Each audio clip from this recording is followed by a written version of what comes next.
কথা কিন্তু এখান থেকে আসে না, ওইখান থেকে আসে। মাইনা নেন আমার কথা, কথা এখান থেকে আসে না, ওইখান থেকে আসে।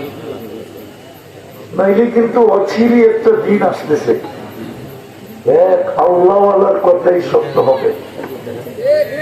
জানি না টঙ্গীতে কোনো বড় কবরস্থান আছে কিনা, আমার জানা নাই যে বিশাল বড় কবরস্থান। ঢাকাতে যেরকম আজিমপুর কবরস্থান আদি যুগ থেকে, এরকম এক কবরস্থানে বসে এক আল্লাহওয়ালা কাঁদতেছিল। যুবক যে জিজ্ঞাসা করছে, বাবা কাঁদিস কেন? এই কবরস্থানে তোর কান্না দেখবে কে?